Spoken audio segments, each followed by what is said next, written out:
All right, so we're going to continue the review. We got through 24 on the first set. Now we're going to try to finish up as much as possible, and then without taking a break.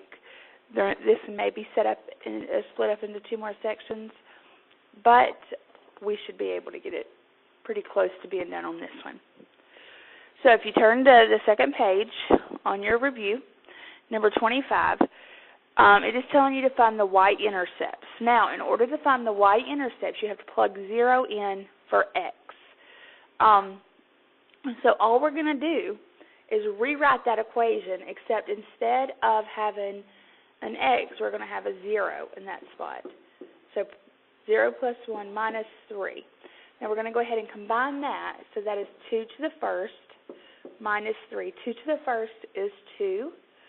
So, and I'm going to draw an arrow on mine. Y'all don't have to write as big. But 2 minus 3, and then that's going to give you a negative 1. So that is my y-intercept for number 25, negative 1.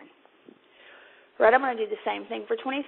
Where this x is, I'm plugging in a 0. Okay? So 2 to the third minus 0. So 3 minus 0 is 3. So 2 to the third.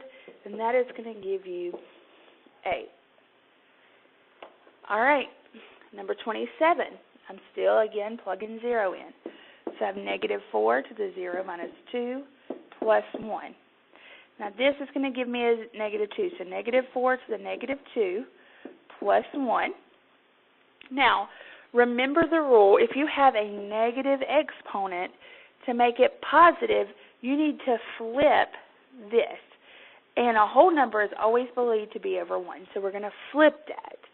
So it would end up being 1 over negative 4 squared. Now we can deal with a positive number. Okay? So negative 4 squared, negative 4 times negative 4 is 16. So 1 over 16 plus 1. Now you're going to have to change this 1 into a fraction. And that should be pretty easy. So that would be 16 over 16 because you want the same denominator. So 1 over 16.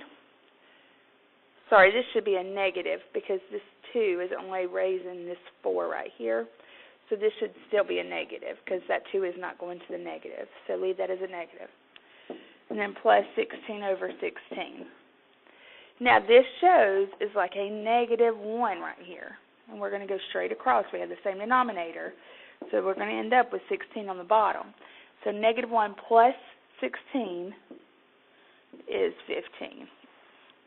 Now, the reason that you have to leave this negative here, like I said, is this is not in parentheses. If you look right here, this is not in parentheses. So this is all going to the 4 only, not negative 4. All right, and then number 28, we're doing the same thing. So 3 times 2 raised to the 0 plus 1 minus 5. Go ahead and simplify this. This is 3 times 2 to the 1 minus 5. 2 to the first is just 2. So 3 times 2 is 6. And then we're going to get 1 for our y-intercept. And that is all you have to do on those 4. All right, number 29 through 32, we're finding the domain, the range, the zeros, the y-intercept, and the vertical and horizontal asymptotes. Now, these you can't read too well, but if you look on your paper, you can see them. And I'm going to tell you what those are as we go, just so that way you don't mess up. But remember, zeros are also the same thing as an x-intercept. Those two things are the exact same thing, all right? That's the main thing that you need to remember. So this is going to be x minus 2 over x minus 4. So now we have our information. Now we need to find our zeros, which are our x's. We need to find our y-intercept. We need to find our horizontal, vertical, domain, and range. All right, now to find our zeros, which is our x-intercepts, we're going to set this equal to 0. So x minus 2 is equal to 0. Have to add 2 to both sides, and x is equal to 2. So that gives us our zeros. You always set the top equal to 0. And putting these little notes on there is just going to help you, really. So just try to do that. All right, your y-intercept. I'm going to plug 0 in for my x's. So I'm going to erase my work right here. You should have room to keep yours, but I'll erase mine and just leave the notes to the side. So I'm going to put 0 minus 2 over 0 minus 4. Now I'm going to simplify that. So that's negative 2 over negative 4. If I simplify that, that cancels out, and I have 1/2. So 1/2 is my y-intercept. So I plug 0 in for x. And that's how I'm going to find my y-intercept. Now, my horizontal.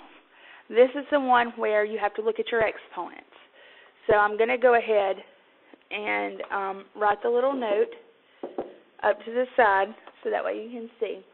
If the exponent is bigger on top, it is none.